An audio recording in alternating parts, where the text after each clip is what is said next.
Claudia represented the left wing within the party. And Mexico basically, for most of its history, being a leftist in Mexico got you shot. So if you're thinking like, well, we could have done something else than this, I just want to say, not enough is buzzing between the ears. Does it mean that I have no critique or criticism of her? No, that's not what that means. Let me see if I can find this here. Here we go. Claudia Sheinbaum's electoral triumph may not have been unexpected, but the massive extent of her victory was. The first woman to be elected president of Mexico won with more votes than any other candidate by a landslide. Above all, this is a recognition of Mexican people and our political program. And for the first time in 200 years, we have a woman as a president of Mexico.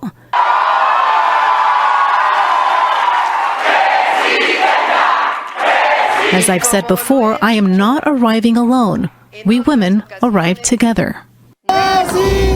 The popularity and support of current President Andrés Manuel López Obrador is largely responsible for Sheinbaum's win. She's a scientist, a former Mexico City mayor, and founder of the governing left-wing Morena party.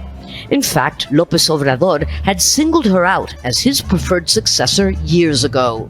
Unlike the president, Sheinbaum has generated expectations that she will fight for women's rights and address violence against females in Mexico, where femicides are the highest per capita in the Western Hemisphere. As women, this means a lot.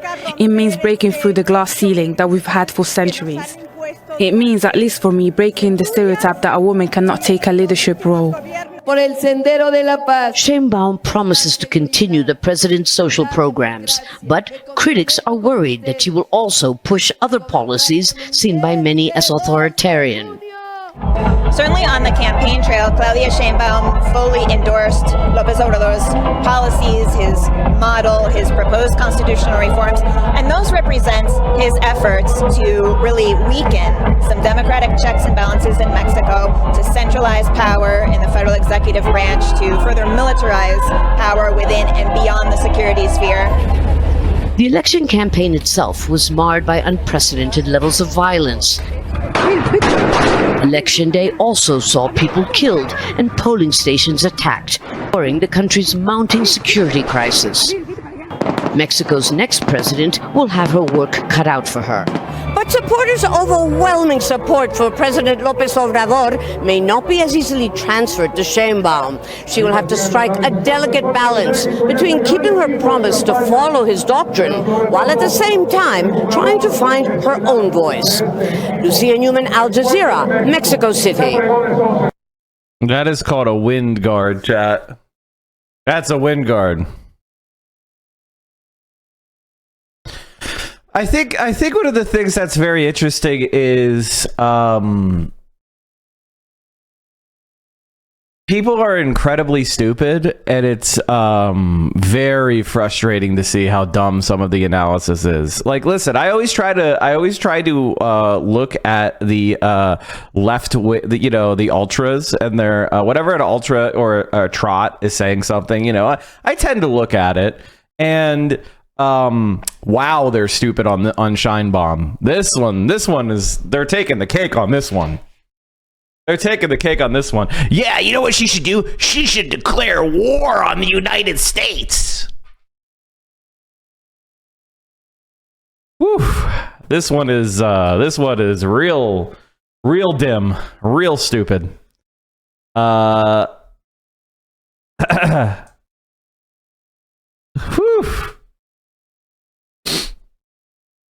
Now, what I'm excited about is AMLO. If I'm being honest, I liked AMLO because he was pushing Mexico in a left-wing direction, charting his own course, developing Mexico in a way that it absolutely needed, which was building the apparatus of like having unions and labor rights and minimum wages and things like that.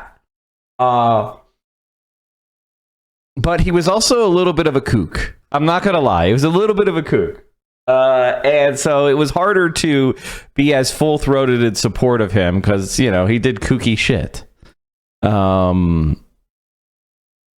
But with Claudia, I'm excited because I hope that she can continue to push the kind of concessions and development of Mexico in a left-wing direction. She's going to be aligned with, you know, with other left-wing politicians in Latin America, and that's extremely important for countering the U.S.'s malign influence.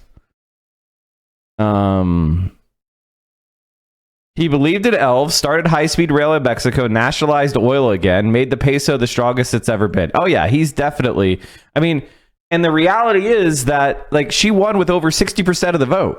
Like, this is not, like, if you're, like, looking at her and going, you know, she's trading with the United States of America? Wow, that's terrible. It's like, what the fuck? This is our southern neighbor. Of course they're going to trade with us. Like, what are you doing? What are you talking about? What were some of her? Let's look at her platform a little bit. I think. Let's see what our white Mexicans are writing. Mexico's next president will have to boost tax take to pay for social programs.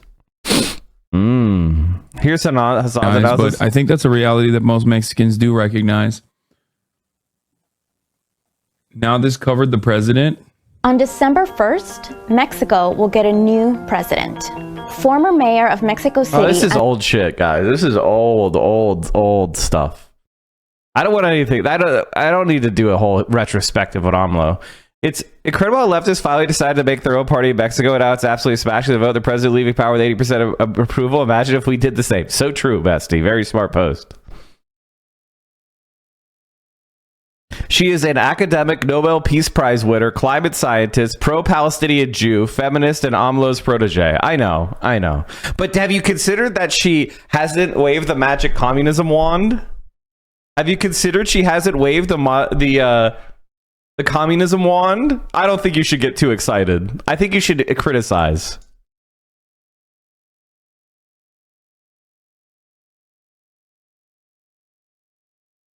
After winning investors' confidence with tight spending policies for most of his term, leftist Andres Manuel Lopez Obrador loosened the purse strings in his final year in office to finish the flagship infrastructure project and cover a surge in welfare programs for Mexico's poor. That boosted the deficit to 5.9% of gross domestic product in 2024 from 4.3% in prior years. Those moves will force Sheinbaum's incoming administration to either hold the line on spending or risk a hit to Mexico's creditworthiness. Oh, yeah? Lopez Obrador's finance minister, Rogelio Ramirez de la O, is set to join Sheinbaum's cabinet for some time. It gives us a peace of mind in terms of the economy that will smooth the transition, the outgoing president said.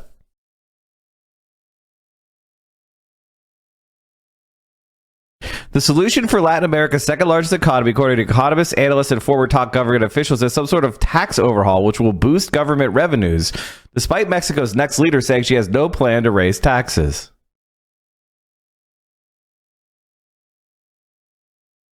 She promised to continue Republican austerity, maintain financial and fiscal discipline, and respect the autonomy of the Bank of Mexico.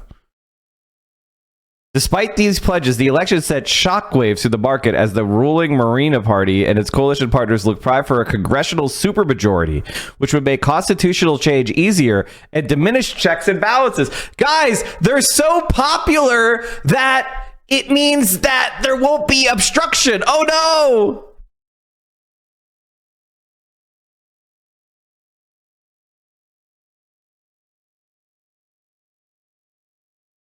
I like that one Twitter guy who tried to dissuade you from liking her AMLO and their party as having former PRI members and such, as if it was possible to settle into power with at least some people from the corrupt old power that was on top for 80 years. Yeah, but if you talk to those same guys about Nazis in Germany, they're like, well, what do you mean? Or Nazis working in NATO, they're like, well, what do you mean? I mean, obviously there were going to be some Nazis. And then you're talking about like Mexican politics, like, it's unacceptable.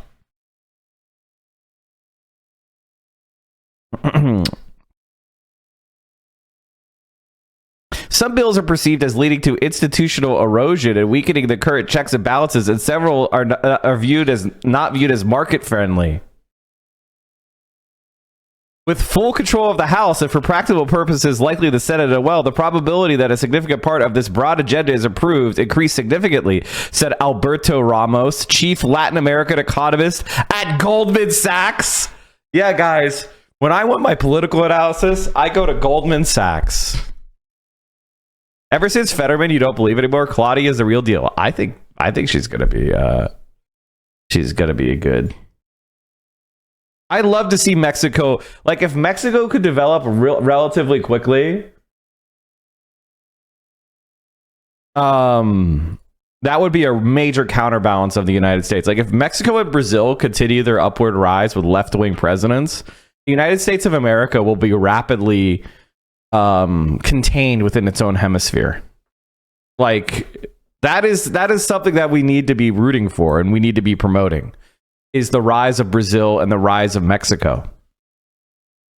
Because the US is way too splashing around all across the world and making a mess of it. So the more we can develop Latin America as a counterbalance, the better.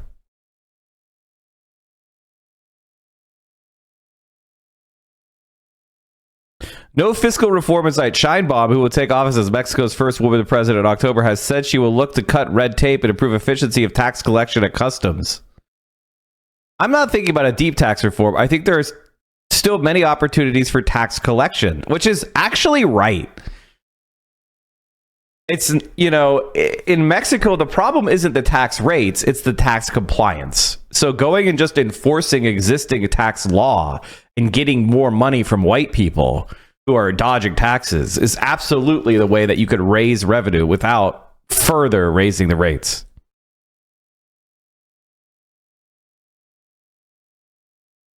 I got to speak with her at an event in Denver last year. She's the real deal. Got to speak with her for about 5 minutes. She's smart and had a great understanding from socioeconomic policy and public safety. I'm hopeful for Mexico.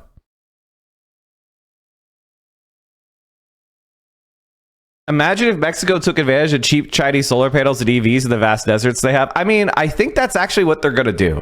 I think what they're going to do is, if I were Sheinbaum, I would have China investing in manufacturing plants in Mexico, but I would also unionize those plants, because Mexico has the opportunity to profit from the investment that China has to make into Mexico to get access to the American market. So I'd have it be a Chinese-Mexican joint venture to get access to the U.S. market through NAFTA. And I would use Chinese money, like China used American money to develop itself, use Chinese money to develop your domestic industrial base. And yeah, sure, the cars might be slightly more expensive if they're, assembled in Mexico, but they're still going to be way cheaper than American crap. I think more people are worried about the increase in crime. Well, the increase in crime is due to the American consumption of hard drugs. Like, where do you think the money for crime comes from in Mexico? Where do you think these cartels, and who do you think these cartels work with?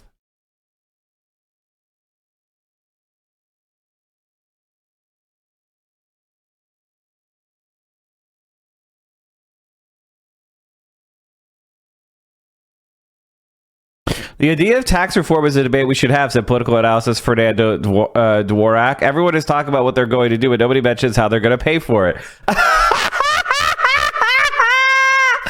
It's always the same. I'm not convinced she's a leftist, I'm going to be honest. I just checked her Twitter. She never tweeted about a general strike a week from the date, or asked Twitch streamers to stop streaming it for a day to fight Amazon. Has she even told poor people in her cities to boycott Coke Zero? Yeah. Well, I believed in her, but then, what a lib.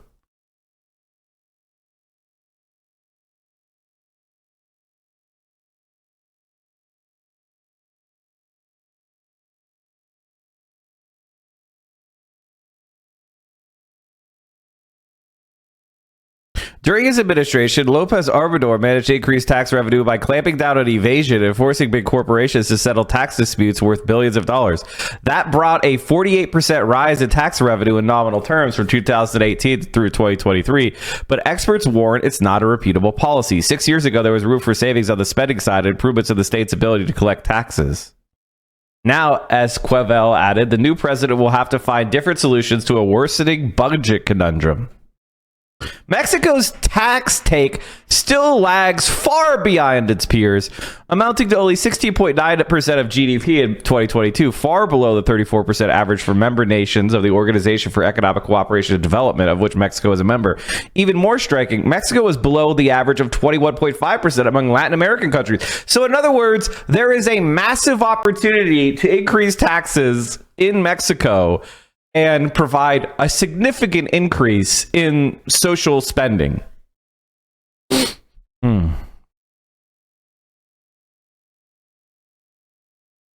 Political scientist Dvorak cautioned that without the means to pay for an expansion of social programs, the president-elect's promises are wishful thinking, something akin to letters to Santa Claus. The white people in Mexico are losing their mind. The whites in Mexico are so mad that they're not going to have their slaves anymore. They're so mad they're not going to be able to pay people $1 an hour to clean their house anymore. They're so mad. The whites. Fucking disgusting scum.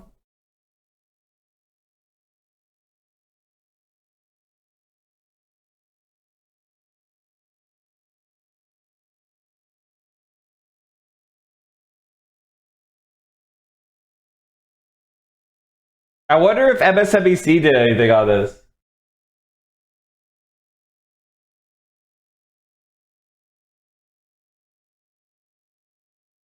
It's kind of amazing how shit. It's kind of amazing how shit these fucking news sites are. This is our southern neighbor, and they don't even file like a 5-minute story on it. Because, you know, because the answer is, it's because it's a fucking... It's because it's a leftist, and they don't want to talk to you about that. That's incredible. That's incredible. The Mexican neolibs are mauling, especially the media. I mean, you know what Mexico needs? An FDR. It needs somebody to come in, clean out corruption, raise taxes on white people. This is very important. If you're a Mexican white and you're like in here and going, Mike, I support Bernie Sanders, but you don't understand AMLO and they're not actually good because Mexicans are lesser. You could eat shit. Eat shit, white person. Eat shit. But Mike, you should totally trust the English speaker in your Twitter. I'm a Mexican, but I spent all my time on English speaking Twitter. Yeah, dude. You're definitely a tribune of the people.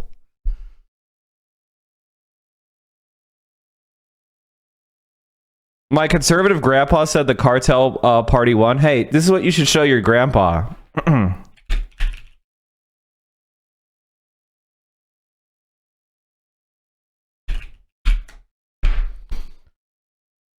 The former Secretary of Public Security in Mexico from 2006 to 2012 was convicted today by a federal jury in Brooklyn of all 5 counts of a superseding indictment charging him with engaging in continuing criminal enterprise that includes 6 drug-related violations. Wait a minute.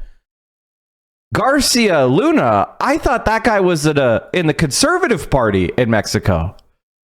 Wait a minute. He worked for the conservatives in Mexico, and he's being prosecuted for being a cartel agent? Wait a minute. I thought that... Wait a minute.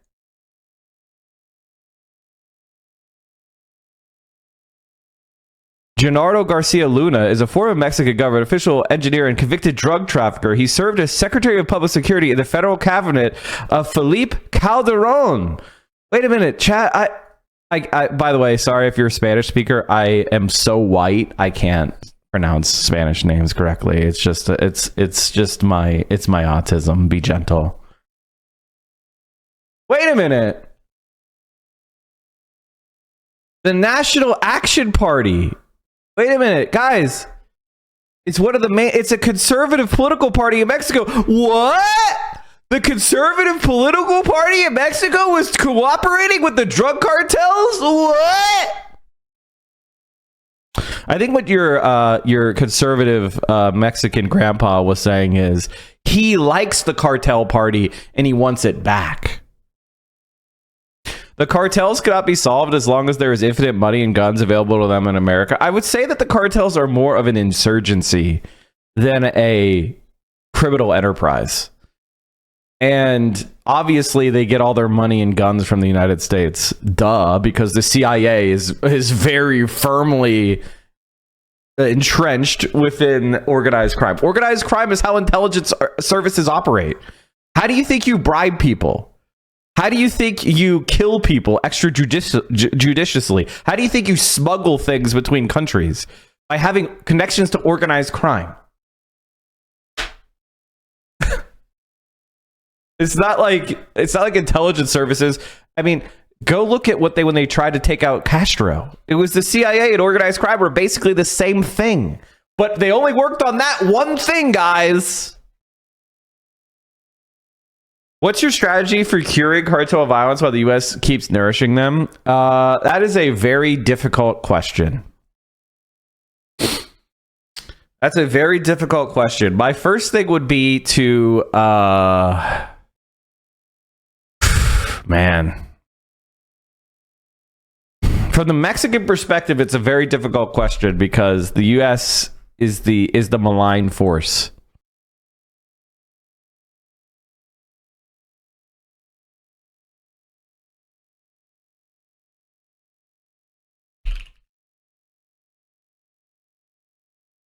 I mean, most like news stories on this are literally 2 minutes long.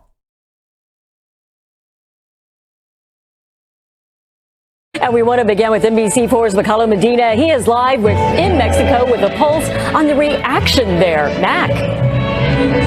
Well, we got breaking news to tell you right now. The Institute of Elections here in Mexico has just declared Claudia Sheinbaum the next president of Mexico, the first woman to ever hold that office. She is the daughter of Lithuanian Jewish secular immigrants.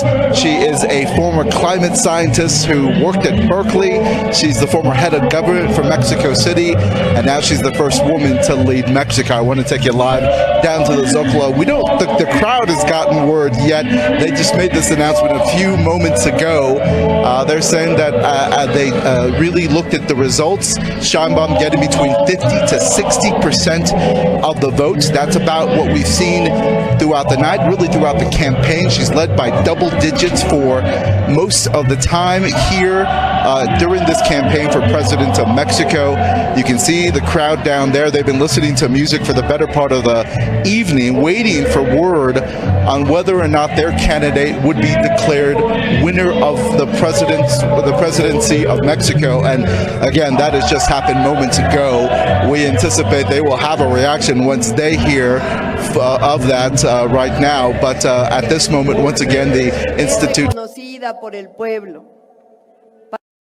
for Elections here in Mexico declaring that Claudia Sheinbaum is the next president of Mexico. Now, her runner-up, or the opposition candidate, Xochitl Galvez, has tweeted a short time ago essentially telling her supporters not to go to sleep, that the votes are there, and simply saying to stay up and wait till the votes are counted. She has not conceded this election, even though we just... This is the opposition candidate. The votes are there. Let's not allow them to hide them. They want you to go to sleep, believing they beat you. They lie as always.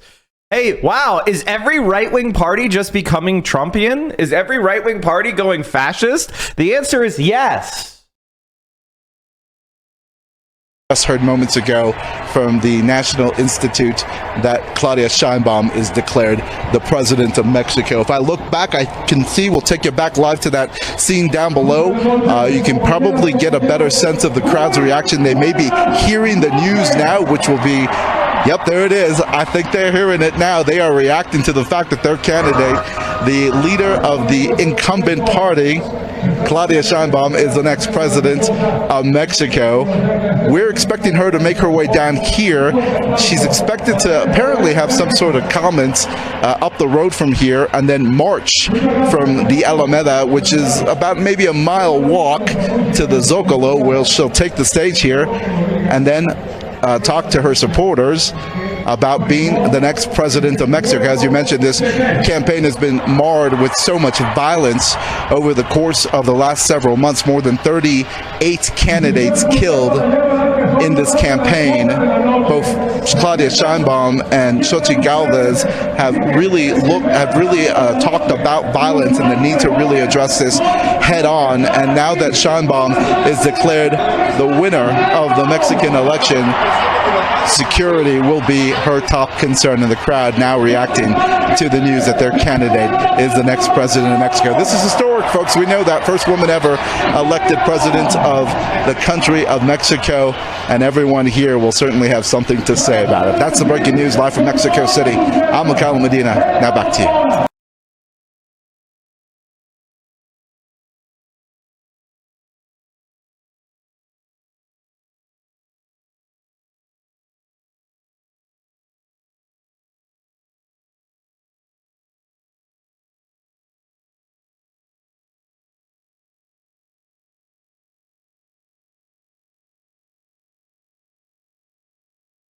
Now, one of the things that I found really fascinating is like when I go to the U.S. budget deficit in 2023 was 6.3% of the country's gross domestic product. Okay? So that's the U.S. current budget deficit as a percentage of GDP, right? 6.3%. Now, if you go into Western coverage of Mexico, they say, with a staggering budget deficit equivalent to 5.9% of GDP.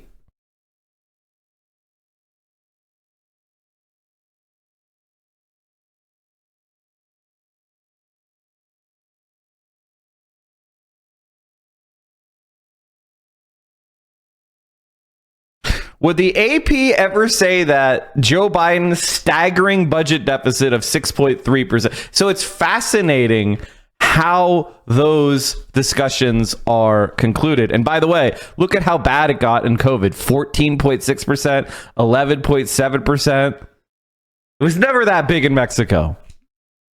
It's just very fascinating. Very, very fascinating.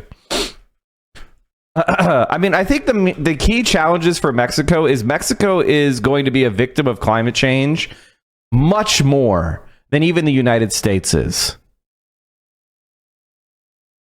Mexico has been having a significant weight of the military over the past 5 years, not only in security matters, but also, for instance, the military runs. What happened to the green screen? It's just below. It just closed.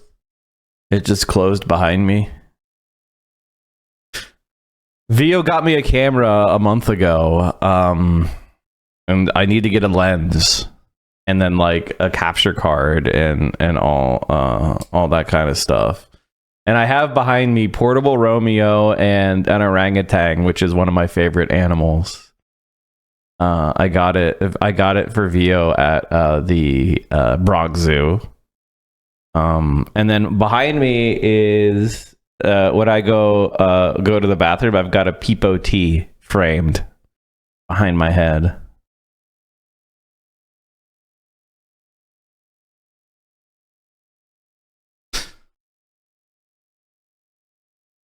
Pee pee poo poo, exactly. Apes together strong. And I was,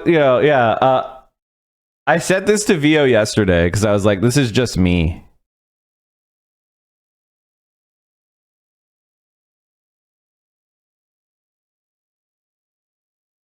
Orangutan learned to use stones as tools to open coconuts and decided to show his friends.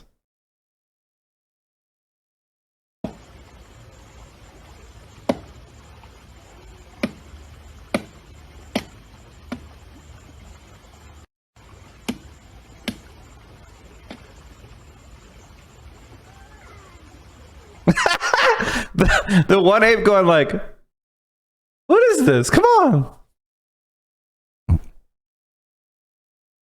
I love orangutans. Orangutans are like my favorite ape.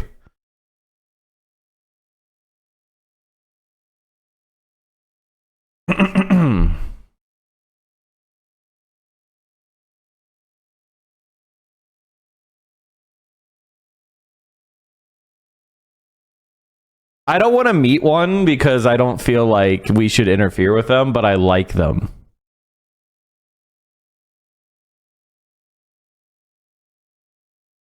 NSC technical issue impacting some stock prices incorrectly showing Berkshire Hathaway down 99%. Uh-oh. Uh-oh. Uh-oh.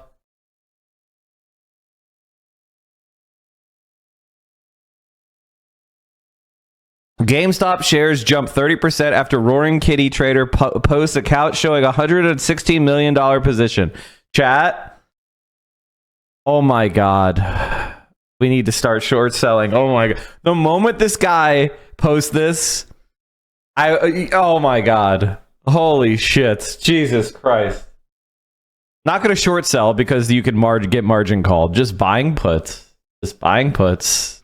Eat it or write calls or something. I don't know. That's so stupid. These people are so fucking stupid. Every Redditor getting robbed through this GameStop shit is too funny. It's so funny. Where do you think he got that $616 million from, Reddit? Where do you think he got that? Where do you think he got that money, Reddit? Where do you think he got it? Customs. The military is building a refinery. The military is building a train, runs its own commercial airline. So there has been a lot of elements of increased participation of the military in which Claudia Sheinbaum will have to make a position. Claudia Sheinbaum is the candidate of the current president, Andrés Manuel López Obrador, who has been in power for over 5.5 years. Administrations in Mexico. Mexico sucks in that they only let the president be president for one term for 6 years. I hate that. I hate that.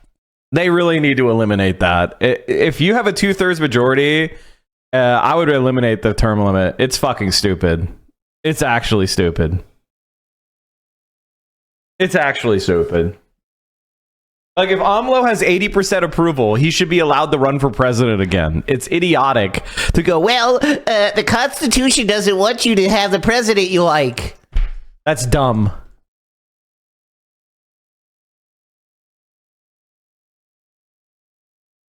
Are 6 years. It's good to limit the neolibs, though. That's not, it's never, no, you're wrong. Sorry, term limits are bad. All right, I'm going to explain to you exactly why term limits are bad. Who is the president who was elected the most times in American history?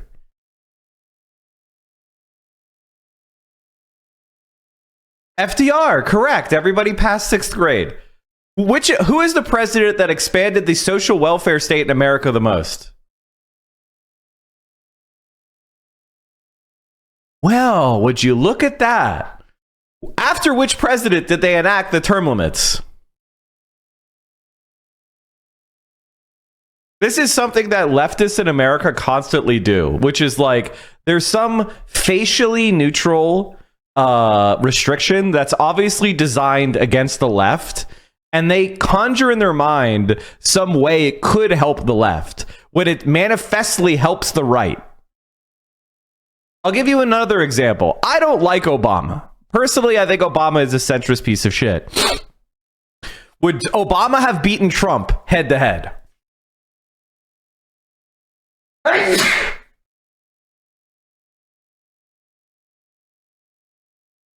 Would a 3rd term of Obama have been better than 1 term of Trump?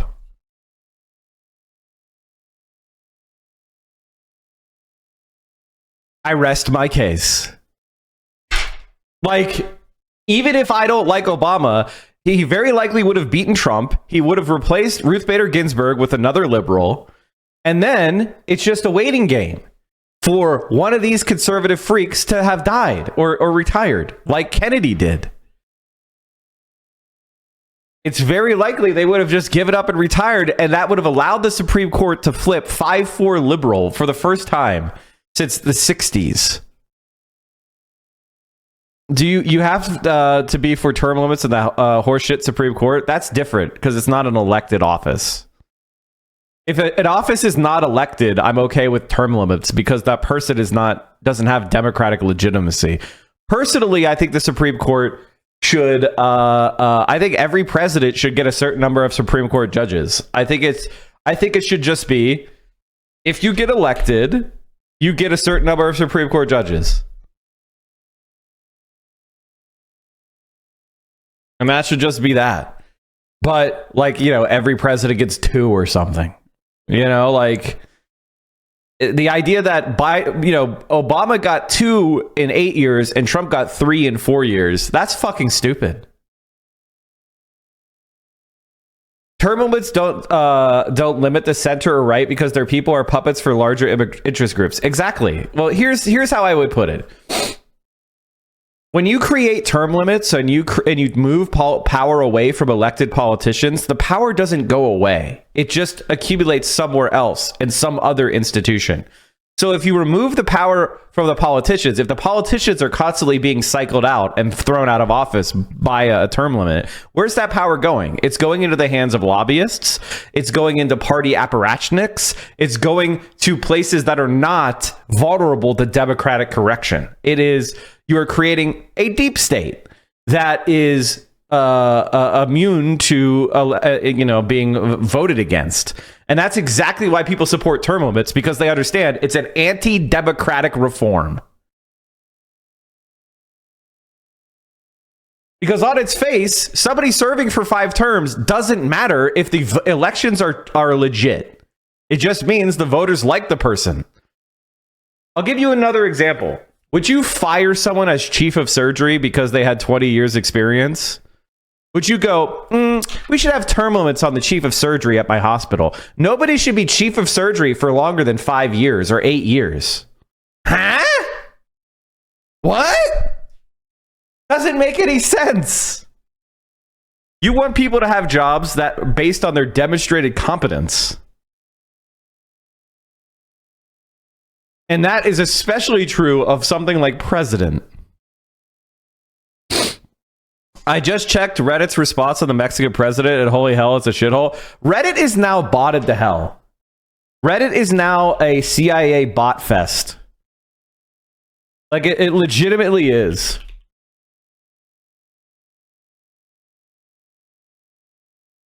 It really started in 2020 with the elections.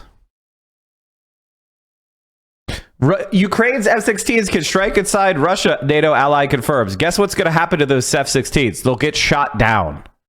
F-16s are shit planes. I'm about to step on some toes of people that like watching movies, but the F-16 sucks. It is a short-ranged, slow, single-engine plane with a large radar signature, low capability. It's a shit plane. It sucks. It's actually garbage. And when you put weapons on it, it's even less capable. When it's stripped clean and it's doing acrobatics at an airfield, yeah, it looks cool. But when it's actually in combat, it's dog shit. So send F-16s into Russia to get shot down. Intelligent.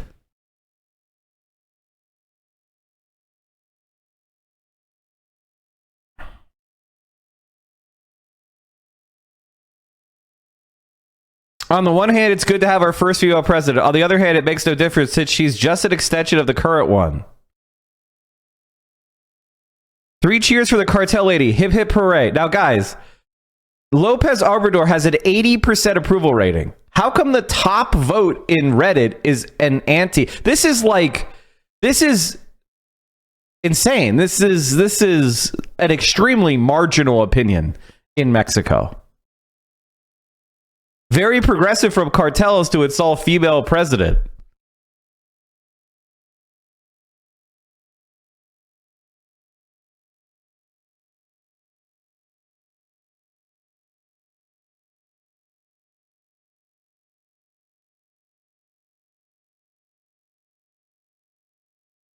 The cartels is the foundation of their power. This is just conspiracy theories.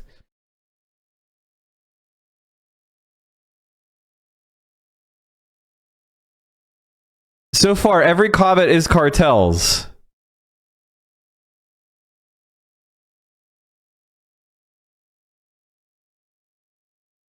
She would have begun against the Mayan trade because of all the ecological disaster it did. So in other words, Mexico shouldn't develop its infrastructure because of some lib consultant bullshit. Guys, what do you think hurts Mexico's environment more? Not developing high-speed rail or the disaster, the damage that construction of a single train line does? If you think it's a single train line, you may have Reddit brain.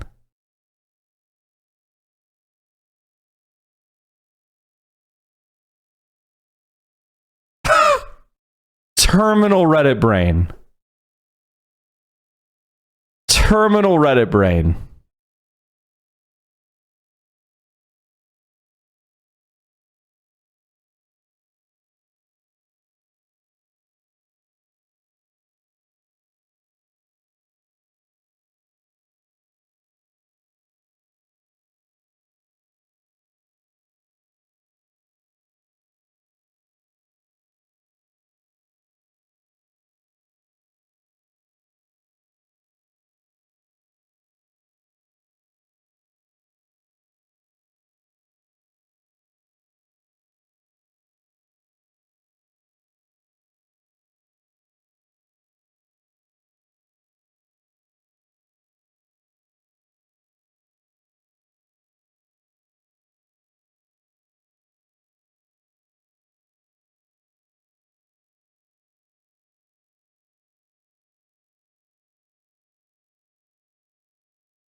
Chat, I should probably tell you this, getting started early, that I'm an old school leftist, and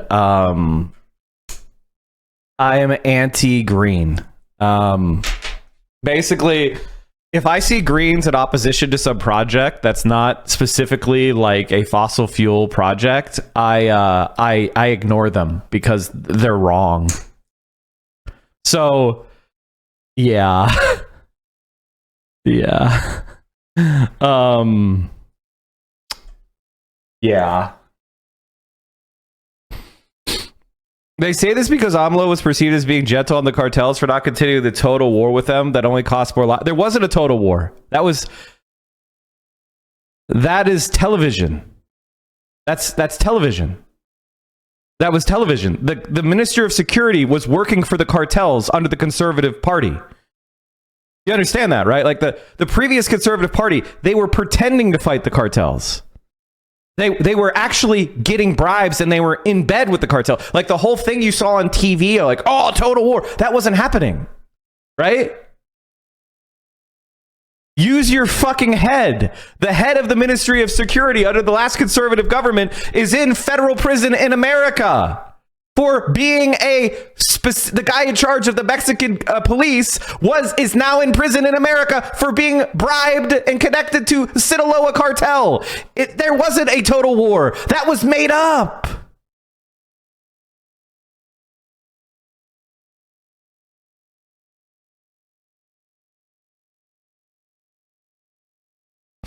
Porous limestone. This is so. It's very fun. Okay, chat. I want to say something to you, which is there's a certain type of Luddite, anti-development leftist who thinks they're helping people by denying them basic infrastructure, and the idea that a rail line is going to do ecological damage compared to the existing fossil fuel transit is just, I want to say, more incoherent than anything could ever possibly be. It's just objectively wrong. She's pro-Palestine, man.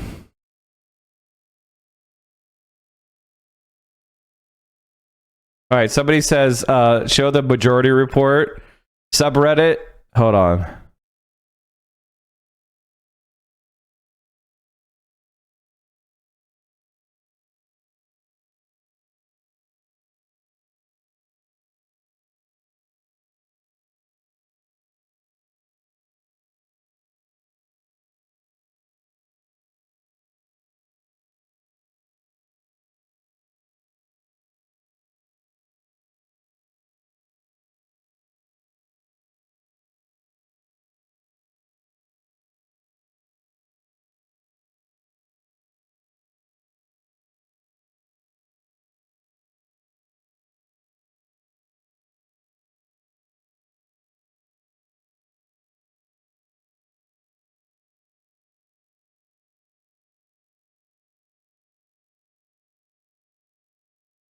I don't see anything.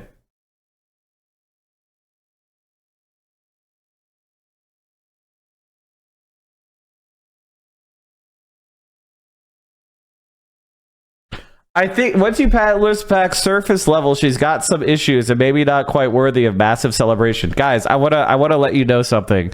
And this is one of those times where I need you to be sane. Are VODs turned off? They shouldn't be.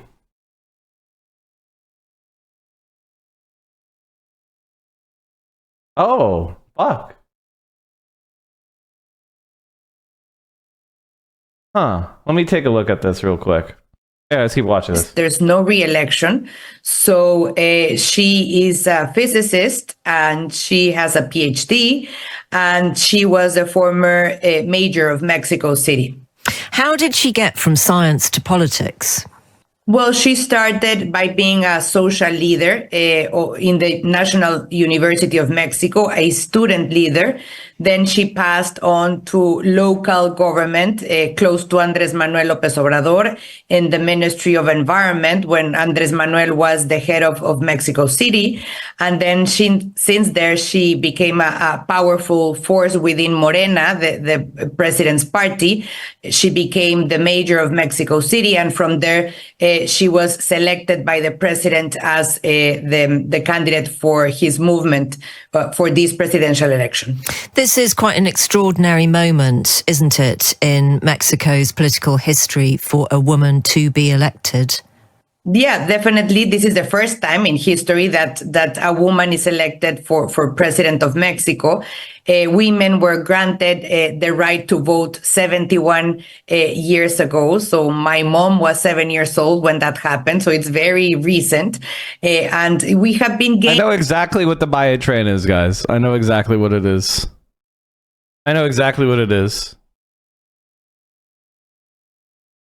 Maya train destroyed trees as a kid. The Houthis causing climate change by shooting at tankers in the Red Sea. Yeah, I know. Basically, there's a bunch of people traveling in that area, and it's an undeveloped area in Mexico. And they're traveling using, internal combustion engine vehicles and fossil fuel boats and shit.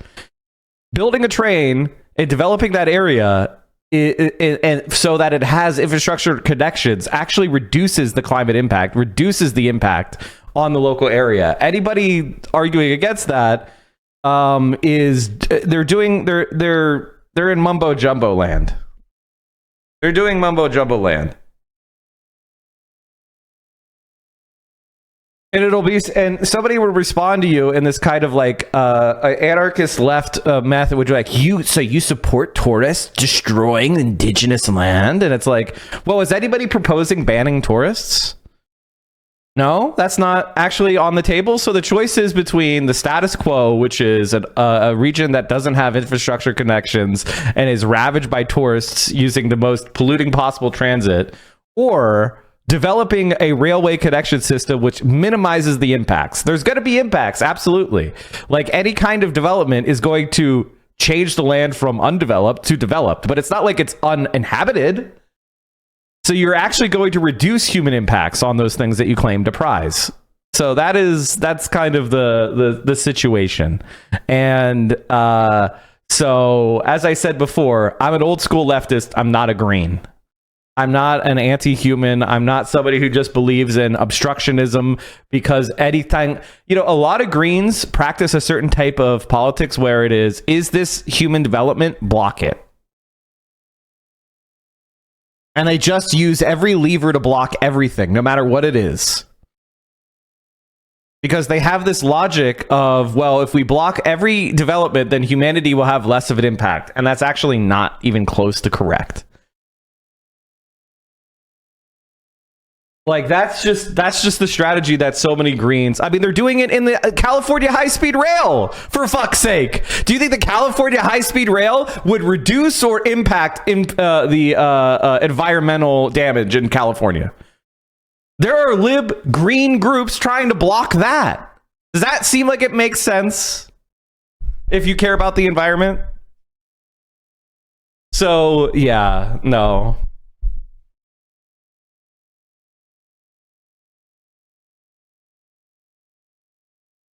training spaces and spaces. I was part of the first paritarian Congress in Mexico back in 2018. I was also the first deputy minister of finance. Is it so hard to imagine that there's a lot of animosity for Sheinbaum because, you know, she's a woman? Lots of memes coming from Mexico are about women not being able to govern and stuff with no valid criticism. I mean, the two criticisms, the biggest criticism you're going to see is she's in the cartels, because that's the thing that is obviously a major issue within Mexico. But what is the real cause of the cartels? Is it because the Mexican president isn't a warmonger enough? If only Mexico's president was more of a warmonger, that would solve the cartels. Does anyone here think that? I mean, do even the people that say cartels think that? It's ridiculous. Back in 2016. So it has been something that has been moving forward in the right direction, but it's been a struggle and a fight by those very public figures and the anonymous figures in history and in generations that have allowed for a woman president to be today, to become the president of Mexico. Yeah. I never want to over-focus on the gender of a politician because it can demean their ability as a politician. There's no need for us to say, this is a female politician, this is a male politician. There shouldn't be. But actually, is there something about the violence towards women in Mexico that has made a difference? I mean, this was an election fought between two female candidates. So is there something that we might, do to understand about Mexico, as well as the fact that this is a very intelligent politician who, is completely capable of running the country? Agree with you, Fee, and I feel exactly the same way. But it tells a lot that the two finalists, one was a physicist, the other was an engineer, both women. So this tells a lot about the evolution of the Mexican society and the evolution of, and achievements of the struggle in relation to equality. But moreover, this is a very important moment to be president of Mexico, and we have very relevant challenges. For instance, defining the democratic foundations of the country, the relation with the checks and balances, most importantly, an independent judiciary, and also the fact that Mexico has been having a significant weight of the military over the past 5 years. All right, let's move on. Mexico's presidential candidates' campaign platforms in comparison. I have family that still lives in the south of Mexico. They love the mine train project because during its construction, it will revitalize the local economy in hundreds of little towns surrounding the train tracks. All of a sudden, there was a huge influx of workers that needed a place to stay and food to eat. The only degrowth adjacent that should occur is complete halting of wasting resources for the sake of making garbage meant to last no time at all. Things should last years. Oh, I agree with you. I mean, listen, I don't think that there's no insights to be made from kind of green mentalities at all. I think there should be. But I don't trust the liberal Greens. Liberal Greens are, at the end of the day, anti-human neoliberals. And they gesture toward environmental preservation because it doesn't involve paying poors to live. Okay, so here's her platform. Strengthen social spending and increase investment in existing social programs to address poverty. Reduce multi-dimensional poverty rate to below 2%. Reform the Constitution to guarantee the right to a pension for those 65 plus. Create a national agency for entrepreneurship, innovation, and productivity.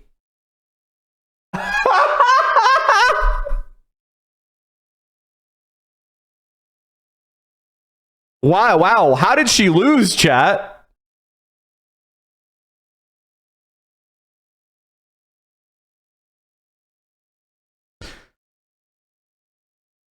Implement reform to make Republican austerity an official state policy. Continue policy of not using presidential plane. No exorbitantly high salaries for government officials. No pension for former presidents.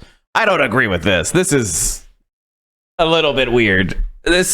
Personally, I think that you should use your presidential plane. You're the president of Mexico. It's okay to have a plane. Maintain the autonomy of Banco de Mexico. Collaborate with all levels of government to improve tax collection process, including bans on tax forgiveness and efforts to address tax evasion. Expect a significant reduction in Mexico's debt by 2030 and strategic use of resources to improve infrastructure and support the vulnerable.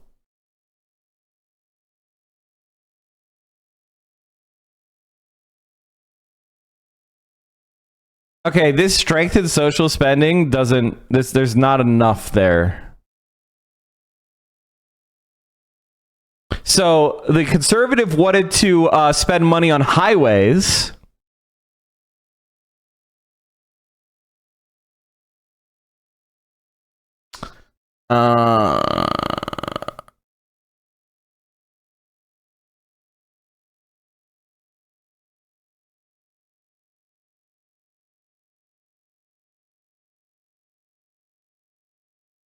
Develop industrial corridors to attract capital investment. Implement a strategy for national railroad system for both freight and passengers. Invest in maintenance and expansion of Mexico's highway system and expand rail routes. Accelerate the transition to electromobility with electric systems of public transportation, especially in Mexico's largest cities. Modernization, maintenance, and application of the country's ports. Utilize secure, intelligent port software to improve port operations. Secure financing and expand routes for Mexicana de Aviación. Expand several airports around the country. I can't speak Spanish, chat. Foster collaboration between business owners. Review infrastructure projects to reassess. In other words, cancel a bunch. Transform infrastructure planning into a multilateral and multi-step decision-making process. Choke everything with a million veto points. No wonder she lost horrifyingly bad. The conservative would have kept Mexico poor as fuck.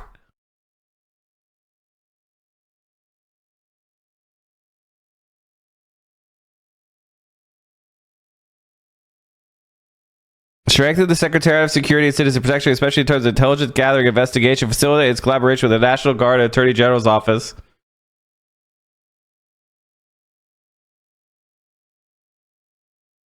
Categorize extortion as a felony. Oh, why the fuck isn't it a felony already?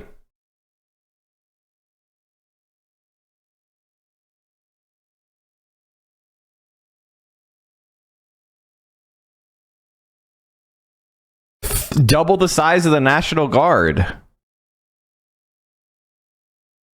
Implement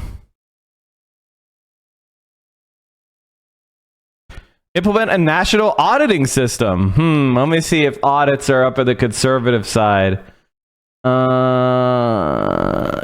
I don't see that. It's almost like this is the corruption party. Well, how did they lose?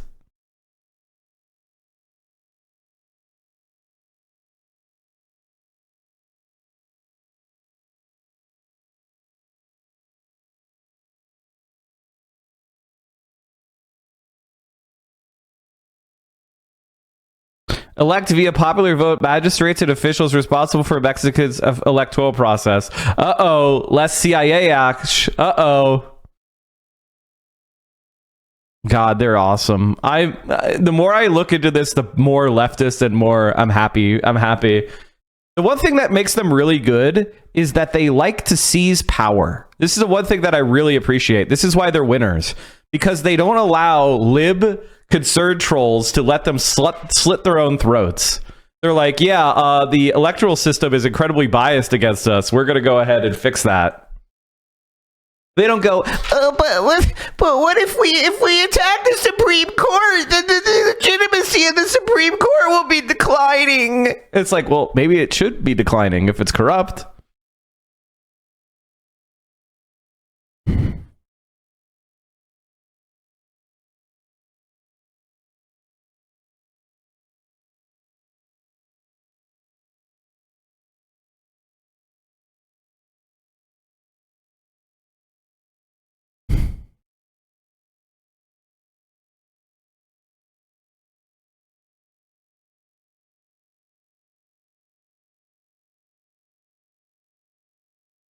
Make human right to water a legal priority and recognize water as a strategic resource.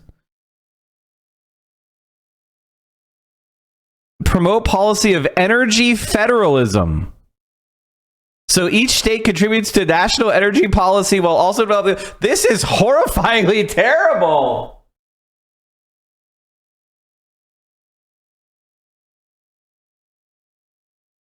Work to guarantee access to water, chat. How did she lose? Yeah, that's it. That's it.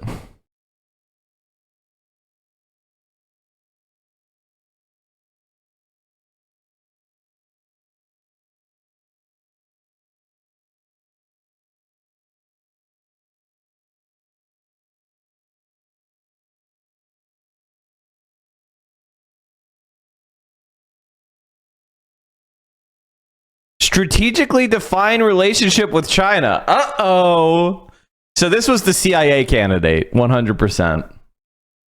As 10 presidential summits, especially G20.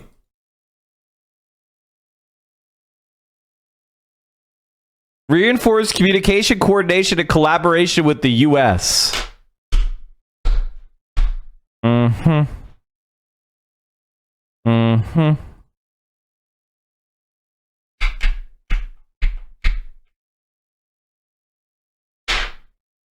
Are they mad the CIA candidate lost? Oh, no. Oh, the CIA candidate lost. Oh. Look at the very last one. Okay. I closed it early.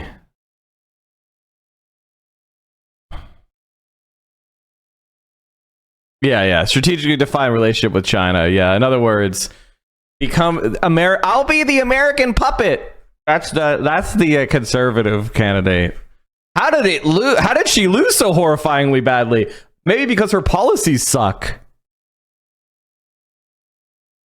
It's so funny. People legitimately believe if you just cut taxes and you don't have any infrastructure development in your country, you're somehow going to become rich.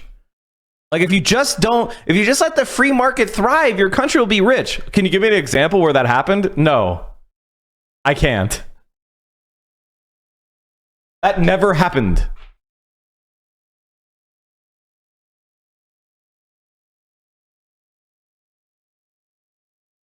So I'm pretty excited about that.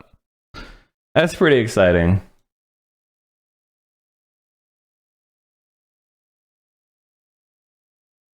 All right. Speaking of exciting things, I'm so glad that Hassan finally spoke out on this. Like, if I were Hassan, I would have called up Cenk and I would have been like, what are you guys doing at TYT? Like, you guys are literally destroying your brand. You're destroying everything. Like, you're not going to get right wing. There's not a constituency of people that hate the Democratic Party establishment, but also want to punch left. And like, that's not a constituency. What are you doing? There's no one there. What are you guys doing? You're killing yourselves just from your own pocket watch scenario, because obviously you don't have principles. Argument, but I think that infant was a human being, so who can say? The strongest argument for not supporting Rafa is caring about Israeli security. Yeah, she spent every day for the past 8 months hand-wringing about progressives in the left. She lost their fucking cushy job over at like Progressive Victory. She made me lose respect for anyone that has ever worked with her that I had a fucking ounce of respect for, by the way, because like they are so goddamn blind sometimes. I will not be naming any names, but maybe familial relations. It's like ridiculous. Okay. Ridiculous, dude. It's what are we doing? Like, can you not fucking see how dumb this person is? Like, are you insane? Like, how? I will question anyone. At this point, I will literally question any fucking human being that looks at this dumb fuck chirping for 8 months about everything that Israel has done, trying to do the worst possible job of defending it. If you are like, that's my political operative, like, yeah, you're destined to fucking lose, okay? Straight up.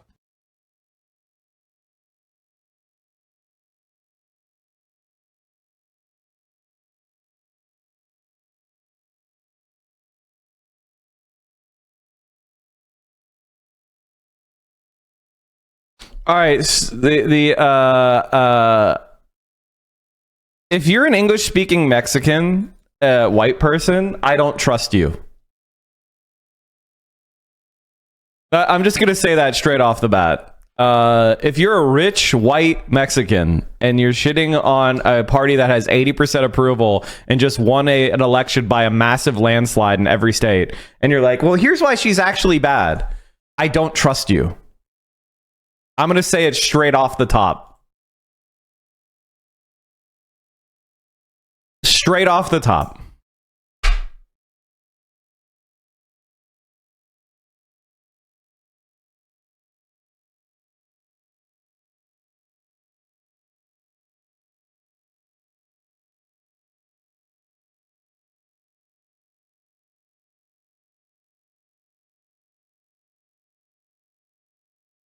This is the funniest story of over the weekend, Friday and over the weekend, is when Biden claimed that Hamas's ceasefire proposal is Israel's, and that he yelled at Hamas to accept its own proposal, and then that is Israel's, but then Israel rejected Israel's peace plan.